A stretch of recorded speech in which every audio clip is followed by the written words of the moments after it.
नमस्कार साथियों, आप सभी लर्नर का मेरे YouTube चैनल यम की क्लासेस में हार्दिक स्वागत है। आप सभी को मेरा जय हिंद, वंदे मातरम।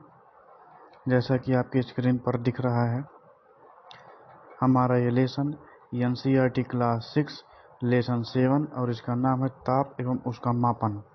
ठीक है, आज हम लोग क्लास 6 लेसन 7 का ये चैप्टर कवर करने वाले हैं। ये बहुत ही इम्पोर्टेंट चैप्टर है, हमारे डेली लाइफ में यूज होने वाला चैप्टर है। जैसा कि नाम से ही स्पष्ट हो रहा है, ताप यानी टेम्परेचर एवं उसका मापन अर्थात मेजरमेंट। ठीक है, ताप का मापन कई प्रकार से किया जा सकता है और ताप कई प्रकार से हमारे सामने प्रदर्शित भी होता है।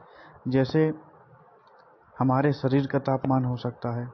वैज्ञानिक लोग टेम्परेचर को मापने के लिए तापमापी का इस्तेमाल करते हैं। हम लोग अपने शरीर के तापमान को मापने के लिए कुछ तापमापी का इस्तेमाल करते हैं, तो उस तापमापी के प्रकारों का भी हम लोग अध्ययन करेंगे। ठीक है, ऐसा कोई टेम्परेचर नहीं होता है जिसको हम लोग केवल टच करके फील कर लें और ये एग्जैक्ट बता दें कि इसमें कितना टेम्परेचर है। तो एग्जैक्ट उस टेम्परेचर की माप को ज्ञात करने के लिए हम लोग तापमापी का इस्तेमाल करते हैं। इससे क्या होता है कि हमें टेम्परेचर का एक सही मान मालूम हो जाता है कि इस व्यक्ति के शरीर का तापमान या वैज्ञानिक पद्धतियों में जो तापमापी का इस्तेमाल होता है उसमें कि किस ऑब्जेक्ट का कितना एक फिक्स तापमान है, उसकी जानकारी हमको हो जाती है यदि हम तापमापी का इस्तेमाल करते हैं। तो आइए इसके साथ हम लेसन की शुरुआत करते हैं। लेसन की शुरुआत में आपके सामने एक चित्र दिखाई दे रहा है। ये दोनों लोग आपस में भाई बहन हैं और ये लोग स्कूल जाने की तैयारी कर चुके हैं, लेकिन इनका एक छोटा भाई है और ये छोटा भाई अपनी बड़ी बहन से कहता है कि दीदी, आज मुझे स्कूल जाने का मन नहीं कर रहा है क्योंकि मुझे शरीर में गर्माहट सी महसूस हो रही है। तो ये उनकी जो बड़ी बहन है, बड़ी सिस्टर है, ये क्या करती हैं कि अपने अलमारी से तापमापी यानी डॉक्टरी थर्मामीटर निकालती हैं और उसको साबुन पानी से धुल करके उसके टिप को और धुलने के बाद उसके मुंह में लगा देती है, अपने भाई के मुंह में लगा देती हैं। और थोड़ी देर बाद उसका मापन पता चल जाता है कि उसके भाई के शरीर में कितना टेम्परेचर है। तो टेम्परेचर मापने के लिए हम लोग अपने शरीर का टेम्परेचर मापने के लिए हम लोग डॉक्टरी थर्मामीटर का इस्तेमाल करते हैं, जो कि इन्होंने किया।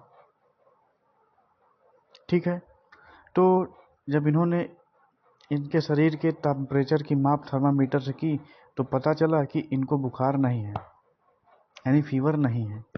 क्योंकि हमारे स्वस्थ शरीर का जो तापमान होता है, यदि हम फ़ारेनहाइट की बात करें तो फ़ारेनहाइट में 98.4 से 98.6 तक माना जाता है। और डिग्री सेल्सियस की अगर हम लोग बात करें तो 37 डिग्री सेल्सियस हमारे शरीर का तापमान होता है।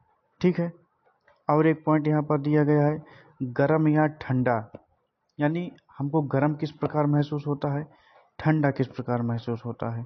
तो गर्म का मतलब ये होता है कि नॉर्मल से थोड़ा ज़्यादा गर्म।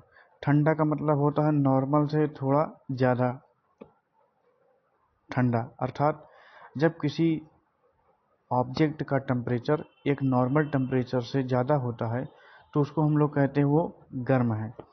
लेकिन यदि किसी ऑब्जेक्ट का टेम्परेचर नॉर्मल टेम्परेचर से कम है तो हम लोग उसको कहते हैं कि ये ठंडा है। ठीक इस प्रकार से हम लोग इसकी जानकारी प्राप्त कर सकते हैं। तो एक जानकारी ये हो गई, और दूसरी जानकारी ये हो गई कि हम लोग ये सोचने की कोशिश करते हैं कि क्या हम लोग किसी वस्तु को केवल स्पर्श करके ही उसके एग्जैक्ट तापमान को ज्ञात कर सकते हैं। तो जाहिर सी बात है, अब नहीं, ऐसा असंभव है। जब तक हम किसी तापमापी को इसके उस ऑब्जेक्ट के पास टच करके नहीं मेजरमेंट करेंगे, हमारा टेम्परेचर हमें ज्ञात नहीं हो पाएगा। इसलिए तापमापी का इस्तेमाल हम लोग करते हैं। तो आइए आगे हम लोग पढ़ते हैं। ठीक है, ये कुछ प्रयोगशाला दिया गया है। ये प्रयोगशाला अपने टीचर के सहयोग से आप लोग कर सकते हैं, ठीक है। और ये प्रश्न है कि कोई वस्तु कितनी गर्म या ठंडी है, हम कैसे ज्ञात कर सकते हैं, ठीक है। तो आप जो है, ये निष्कर्ष है कि कोई वस्तु गर्म है या ठंडी, यह निश्चय करने के लिए हम सदैव अपनी स्पर्श इंद्रिय पर भरोसा नहीं कर सकते हैं। तो कुल मिलाकर के हमको थर्मामीटर का इस्तेमाल करना ही पड़ेगा, ठीक है। यहाँ पर ताप के बारे में दिया गया है। हम लोग देखते हैं कि किसी पिंड की गर्माहट अथवा ठंडक का विश्वसनीय माप उस पिंड की ताप है। किसी गर्म पिंड का ताप ठंडे पिंड की अपेक्षा अधिक होता है। दो पिंडों के मध्य तापांतर हमें बताता है कि एक पिंड दूसरे पिंड की तुलना में कितना गर्म है। वह उपकरण जो ताप मापता है तापमापी अर्थात थर्मामीटर कहलाता है।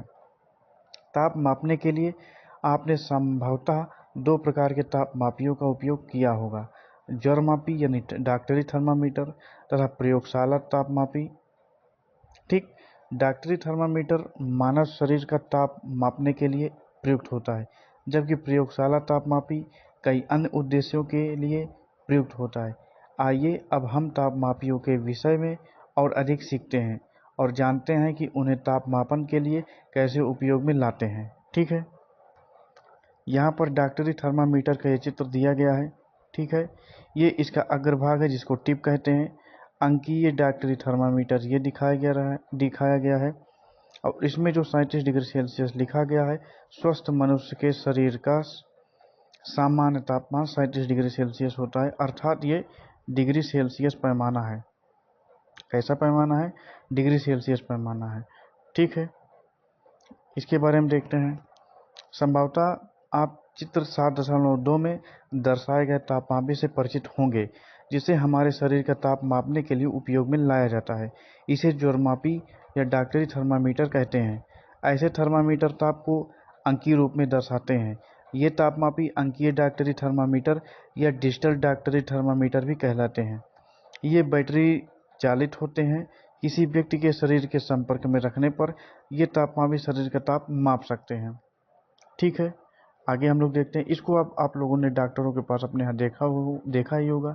आप लोगों को कभी न कभी फीवर हुआ ही होगा। जब आप लोग डॉक्टर के पास गए होंगे तो उन्होंने ये थर्मामीटर आपके कांख में लगा करके, बाँह के नीचे के हिस्से में लगा करके आपका जो है टेम्परेचर मापा होगा। आपने इसको देखा ही होगा, ठीक है। आगे देखते हैं। एक ये दिया गया है, ताप मापने के लिए डॉक्टरी थर्मामीटर में सामान्यतः उपयोग किया जाने वाला मापक्रम सेल्सियस स्केल है। इस मापक्रम पर तापमान का मात्रक डिग्री सेल्सियस है, जिसे डिग्री सेल्सियस द्वारा प्रदर्शित करते हैं। एक ये थर्मामीटर है, ये कांच का बना हुआ होता है, ठीक है। इसके अंदर पारा भरा हुआ होता है। वर्तमान समय में इसका प्रचलन बहुत ही ना के बराबर हो गया है। शुरू में इसका ही उपयोग किया जाता था, जैसा कि इसमें बताया भी गया है कि प्रारंभ में शरीर का ताप मापने के लिए पारे के तापमापी अर्थात मरकरी थर्मामीटर का प्रयोग किया जाता था। लेकिन पारा अर्थात मरकरी एक अत्यधिक विषैला पदार्थ है और दुर्घटनावश यदि तापमापी टूट जाता है तो पारे का व्यवस्थित रूप से निपटान कठिन होता है, ठीक है। अंकीय तापमापी में इस प्रकार का कोई जोखिम नहीं होता है और इसके प्रदर्शन में संख्या पढ़ना भी सरल होता है। इसलिए पारे वाले थर्मामीटर डिजिटल थर्मामीटर द्वारा प्रतिस्थापित किए जा रहे हैं। डिजिटल थर्मामीटर में ताप का निर्धारण ऊष्मा संवेदकों के द्वारा किया जाता है, ठीक है। बहुत ही सरल बात में यह बात बताई जा रही है। एक और बात यहाँ बताई जा रही है, कोविड-19 महामारी के काल में कुछ विशेष तापमापी का उपयोग किया गया था, जो हमारे माथे के पास उस मशीन को ले जा करके उससे हमारे बॉडी का टेम्परेचर ज्ञात किया जा सकता था, जिससे संक्रमण का खतरा बहुत कम होता था, ठीक है। ये दिया गया है कि वे संपर्क रहित तापमापी हैं, जिन्हें अवरक्त तापमापी भी कहा जाता है। इस प्रकार के तापमापी किसी व्यक्ति के शरीर को स्पर्श किए बिना उसके शरीर का ताप माप सकते हैं और संक्रमण का खतरा कम कर सकते हैं। ये चित्र में जैसा कि दिखाया गया है, दूर से ही हमारे बॉडी के टेम्परेचर को माप लिया जाता था, ठीक है। अच्छा, आगे देखते हैं हम लोग। ये देखिए, कुछ सावधानी आपको बताई गई है। इस सावधानी को आप लोग पढ़ सकते हैं। अंकीय डॉक्टरी तापमापी का प्रयोग करते समय निम्नलिखित सावधानियां बरतनी चाहिए। नंबर 1, तापमापी का उपयोग उसकी दिशा निर्देश पुस्तिका पढ़ने के बाद ही करना चाहिए। अगला पॉइंट, तापमापी का अग्रभाग उपयोग करने के पूर्व और पश्चात साबुन और जल से अच्छी तरह धो लेना चाहिए। अगला पॉइंट, तापमापी धोते समय यह ध्यान रखना चाहिए अंक दर्शाने वाले हिस्से अर्थात अंक प्रदर्शन पर जल ना पड़े। अगला पॉइंट, तापमापी को उसके अग्रभाग से नहीं पकड़ना चाहिए। बिल्कुल सही बात है, ठीक है। आगे हम लोग देखते हैं, ये दिया गया है, ये यहाँ पर स्वस्थ मानव शरीर का सामान्य ताप 37 डिग्री सेल्सियस माना जाता है, किंतु क्या आपके द्वारा किए गए क्रियाकलाप में आपने पाया कि प्रत्येक बच्चे के शरीर का तापमान सामान्य ताप 37 डिग्री सेल्सियस था? ये आप लोग बताइए। अथवा कुछ बच्चों के शरीर का ताप सामान्य ताप से कुछ अधिक था या कुछ कम था, ये आप लोग बता सकते हैं। तो आप लोगों ने अगर ऑब्जर्वेशन किया है तो आप लोग बता सकते हैं। एक प्रश्न भी है, क्या छोटे बच्चों के शरीर का ताप सामान्यतः वयस्कों के शरीर के तापमान से थोड़ा अधिक होता है? इसको आप लोग मापिएगा और अपने नोटबुक में लिखिएगा। आपकी जानकारी के लिए बता दूं, एक स्वस्थ शरीर जो वयस्क व्यक्ति होते हैं उनके स्वस्थ शरीर का जो फ़ारेनहाइट में जो नॉर्मल टेम्परेचर होता है वो 98.4 से 98.6 के बीच में होता है। लेकिन अगर एक छोटा सा बच्चा है, वो बच्चा 1 दिन से लेकर के 3 महीने 6 महीने तक अगर बच्चा है या कभी कभी 1 साल का तक कभी बच्चा है, तो उसके नॉर्मल जो टेम्परेचर होता है 99 के ऊपर ही होता है, 99 फ़ारेनहाइट के ऊपर ही होता है। आई थिंक 99.2 या 99.4 के आसपास होता है। और उसके दिल की जो धड़कन भी होती है वो सामान्य वयस्क व्यक्ति से भी थोड़ा अधिक होती है। तो इसलिए आपकी जानकारी के लिए बताना हमको उचित लगा, इसलिए मैंने आपको बताया। ठीक है, आगे देखते हैं हम लोग।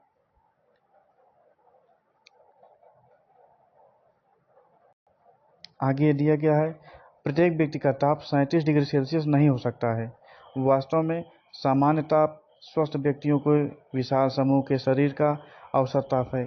इसलिए किसी पूर्ण रूप से स्वस्थ शरीर या स्वस्थ व्यक्ति का सामान्य ताप 37 डिग्री सेल्सियस से थोड़ा सा भिन्न हो सकता है। किसी व्यक्ति के शरीर का तापमान कई कारकों पर निर्भर करता है, जैसे उम्र, दिन का समय और गतिविधि का स्तर। आगे देखते हैं, आप दिन के भिन्न भिन्न समयों पर 1 माह तक अपने ताप का माप कीजिए। ताप के ये पाठ्यांक अपने नोटबुक में अंकित भी कीजिए। 1 माह पश्चात अपने शरीर के अंकित ताप का विश्लेषण कीजिए और देखिए कि क्या उसमें कुछ परिवर्तन हुआ है।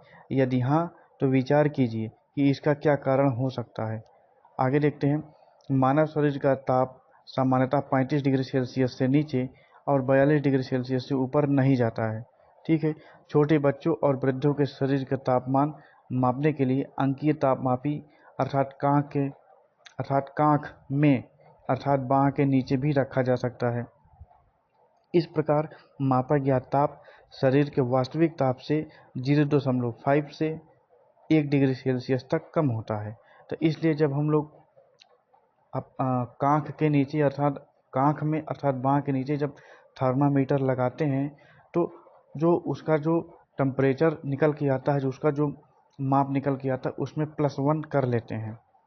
ठीक है, आगे देखते हैं, ताप का अन्य मापक्रम स्केल अर्थात फ़ारेनहाइट स्केल है। इस स्केल पर ताप का मात्रक डिग्री फ़ारेनहाइट है और इसे डिग्री फ़ारेनहाइट से दर्शाया जाता है। सेल्सियस स्केल पर मापा गया ताप 37 डिग्री सेल्सियस, फ़ारेनहाइट स्केल पर 98.6 फ़ारेनहाइट के तुल्य है। अधिकतर वैज्ञानिक अध्ययनों में फ़ारेनहाइट स्केल का उपयोग नहीं किया जाता है। वैज्ञानिक कार्य के लिए ताप का एक अन्य स्केल उपयोग में लाया जाता है, जिसे केल्विन स्केल कहते हैं। इस केल्विन स्केल पर ताप का मात्रक केल्विन है, जिसे के से दर्शाया जाता है। ताप का यसाई मात्रक केल्विन ही है।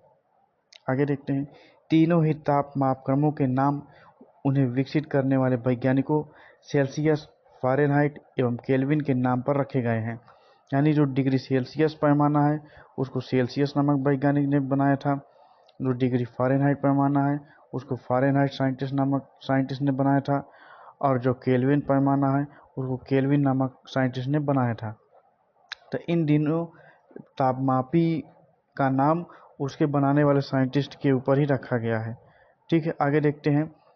हम सेल्सियस स्केल का ताप केल्विन स्केल में निम्नवत परिवर्तित कर सकते हैं। जैसे केल्विन स्केल का तापकन बराबर सेल्सियस स्केल पर तापमान प्लस 273.15। ठीक, आगे हम लोग देखते हैं एक बार।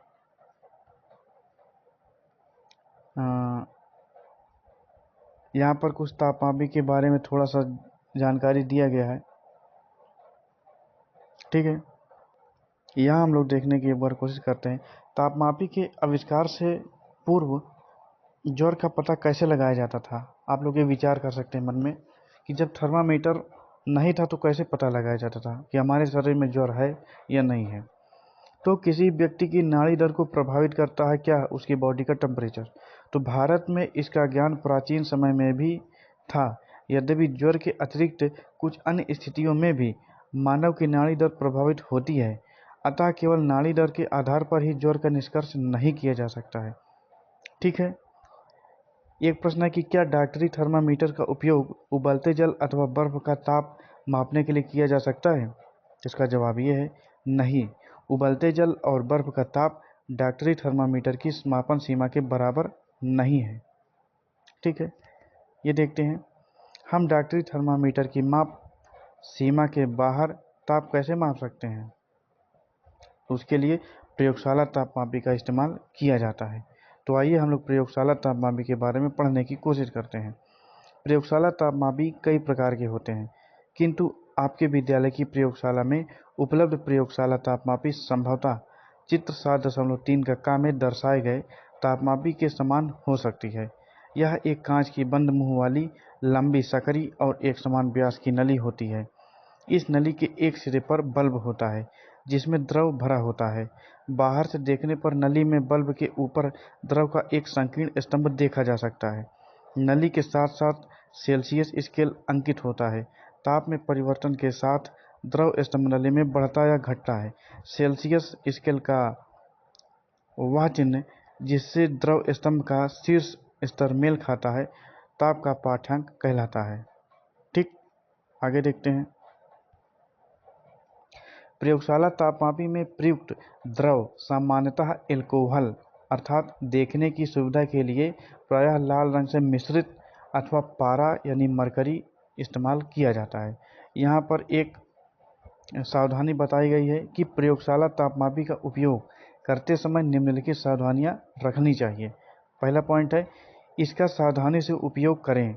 यदि यह किसी कठोर वस्तु से टकरा जाए तो यह टूट सकता है। अगला पॉइंट यह है, इसे बल्ब से पकड़कर नहीं उठाया जाना चाहिए, इससे इसको हानि हो सकती है। आगे देखते हैं। चित्र 7.3 कक्षा में दर्शाए गए तापमापी के एक भाग का निकट से खींचा गया चित्र साथ में दिए गए चित्र 7.3 कक्षा में दर्शाया गया है। क्या आप तापमापी द्वारा पढ़ा जा सकने वाला अल्पतम मान बता सकते हैं? तो चित्र 7.3 ये कक्षा में दर्शाए गए तापमापी के लिए 0 डिग्री सेल्सियस और 10 डिग्री सेल्सियस अथवा 10 डिग्री सेल्सियस और 20 डिग्री सेल्सियस के मध्य तापांतर 10 डिग्री सेल्सियस है। साथ ही इन दोनों चिन्हों के मध्य 10 भाग है, अतः एक छोटे भाग का मान 10 डिग्री सेल्सियस बटा 10 बराबर 1 डिग्री सेल्सियस है। इसका तात्पर्य है कि तापमापी द्वारा पढ़े जा सकने वाला अल्पतम मान 1 डिग्री सेल्सियस है। आगे हम लोग देखते हैं। आपके विद्यालय की प्रयोगशाला में ऐसे तापमापी हो सकते हैं जिनका परिसर और सबसे छोटे भाग का मान भिन्न हो। इसलिए यह आवश्यक है कि उपयोग करने से पूर्व दिए गए तापमापी का ध्यानपूर्वक अवलोकन किया जाना चाहिए। यहाँ आपने सीखा है कि किसी दिए गए प्रयोगशाला तापमापी का ताप परिसर कैसे ज्ञात करते हैं। साथ ही आपने यह भी सीखा है कि दिए गए प्रयोगशाला तापमापी का अल्पतम मान कैसे ज्ञात कर सकते हैं। अब हम प्रयोगशाला तापमापी से ताप मापना सीखेंगे, लेकिन इससे पहले प्रयोगशाला तापमापी को प्रयोग करने की सही विधि सीखते हैं। यहाँ पर प्रयोगशाला तापमापी को इस्तेमाल करने की सही विधि बताई गई है, आप लोग इसको पढ़ सकते हैं। ठीक है, आगे देखते हैं। कुछ करने के लिए दिया गया है। यहाँ पर क्या करने के लिए दिया गया है ये हम लोग पढ़ते हैं। आपके शिक्षक द्वारा नीचे दी गई 2 प्रयोग व्यवस्थाएं स्थापित की गई हैं। अपनी बारी आने पर एक एक करके दोनों व्यवस्थाओं के निकट जाइए और दोनों तापमापियों के पाठ्यांक अंकित कीजिए। बर्फ और उबलते जल के तापमान क्या अलग अलग हैं? ठीक है। एक सावधानी बताई गई है कि ये जो प्रयोगशाला आपके सामने दिखाई दे गई है, ये प्रयोगशाला केवल अपने शिक्षक के निगरानी में ही कीजिएगा। ठीक है। अगर आपके विद्यालय में प्रयोगशाला है तो शिक्षक की निगरानी में ही ये प्रयोग कीजिएगा। ठीक है। अब वायु का ताप कैसे ज्ञात कर सकते हैं? तो आपने अपने विद्यालय की प्रयोगशाला में चिकित्सक से के क्लिनिक में तथा अस्पतालों की दीवारों पर तापमापी लटका हुआ देखा होगा, जैसा कि चित्र 7.5 में दर्शाया गया है। ये तापमापी कक्ष के ताप का लगभग मान बताते हैं। इन्हें कक्ष तापमापी कहा जाता है।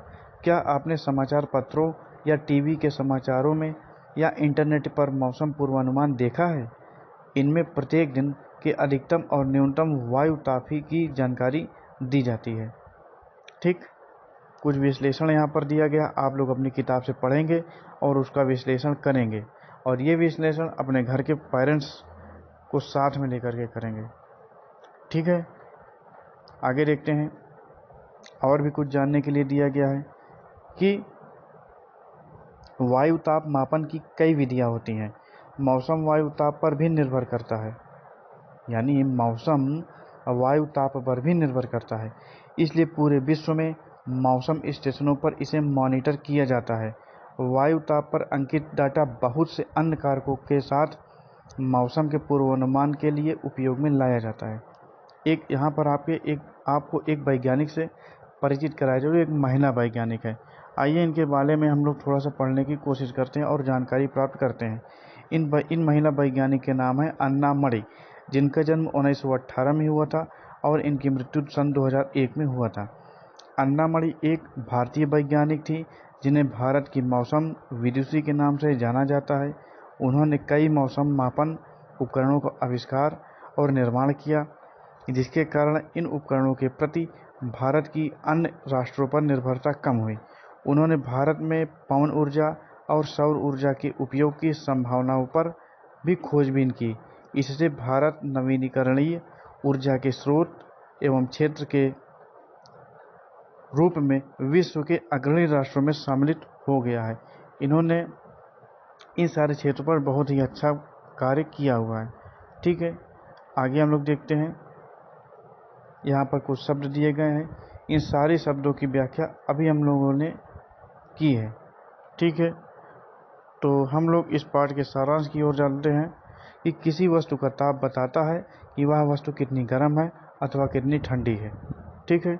अगला पॉइंट ये है, सर्वाधिक उपयोग में लाए जाने वाले 3 तापक्रम हैं, 3 मापक्रम हैं, 3 ताप पैमाने हैं। Number 1 Celsius scale, number 2 Fahrenheit scale, number 3 Kelvin scale.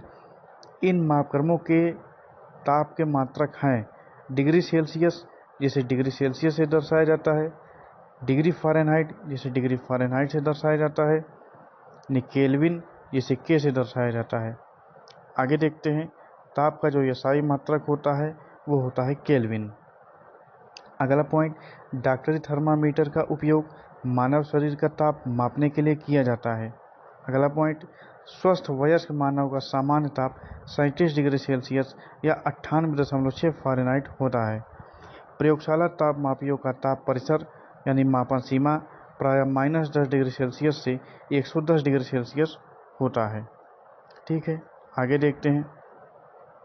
आगे कुछ खास दिया नहीं गया, प्रश्न उत्तर है, आप लोग कर सकते हैं। अभी अभी हम लोगों ने पढ़ाया, हमने आपको पढ़ाया भी है। यहाँ पर भी कुछ खास नहीं है। आगे देखते हैं। यहाँ देखते हैं और भी सीखें। और भी सीखें में क्या आता है, इंटरनेट से सूचना एकत्र कीजिए कि बिल्ली, कुत्ता, घोड़ा, ऊँट, गाय और भैंस जैसे पशुओं के शरीर का ताप कैसे मापा जाता है। यदि आपके निकट में कोई पशु चिकित्सक हो तो वहाँ जाकर आप उनसे जानकारी कर सकते हैं।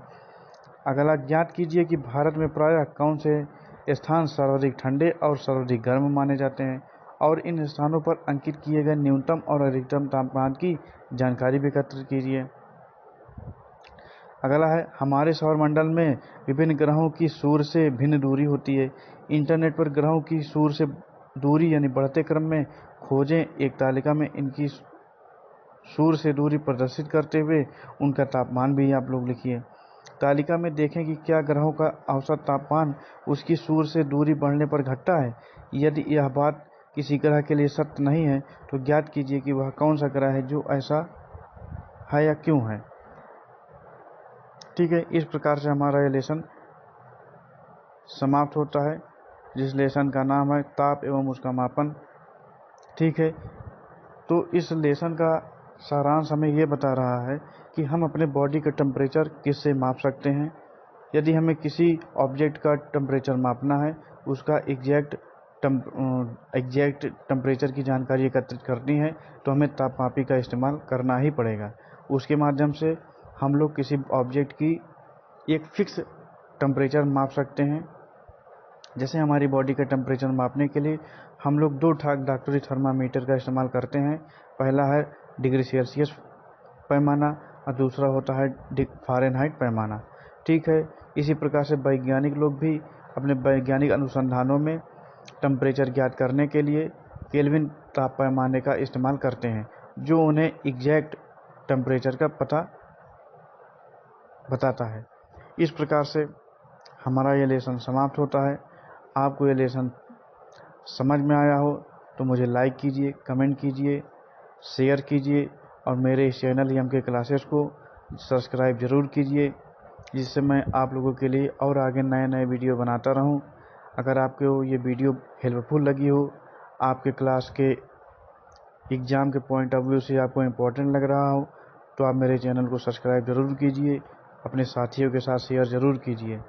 यह क्लास NCERT क्लास 6 लेसन 7 है, जो कि आपके एग्ज़ाम पॉइंट ऑफ व्यू से बहुत ही इम्पोर्टेंट है। यदि आप क्लास 6 में पढ़ते हैं तो आपके लिए बहुत ही महत्वपूर्ण आपको ये समरी कराई जा रही है। आप लोग इस समरी को अगर 1 से 2 बार बड़े ही ध्यान से सुन लेते हैं, देख लेते हैं, तो यकीन मानिए कि आप लोग इस चैप्टर को दोबारा आपको पढ़ने की आवश्यकता नहीं पड़ेगी। आप लोग इस चैप्टर को बहुत ही शानदार तरीके से समझ जाएंगे। तो एग्ज़ाम में जब आप लोग बैठेंगे इस चैप्टर को सॉल्व करने के लिए, या इस चैप्टर से कोई सवाल आता भी है तो आपसे इस चैप्टर का कोई सवाल बाहर नहीं जाएगा। जो भी इसमें जानकारी दी गई थी, पूरी जानकारी को बहुत ही डिटेल में आपसे साझा किया गया है। ठीक है, अगर आपको वीडियो पसंद आ रही हो तो वीडियो को आप लोग लाइक कीजिए, अपने साथियों के साथ शेयर ज़रूर कीजिए, जिससे आपके साथियों को भी मदद मिल सके। ठीक है, इस प्रकार से इस क्लास को हम लोग आज समाप्त करते हैं। आप लोगों से मुलाकात करते हैं नेक्स्ट वीडियो में और नेक्स्ट लेसन के साथ, लेसन 8। ठीक है, तब तक के लिए आपको नमस्कार। जय हिंद, वंदे मातरम।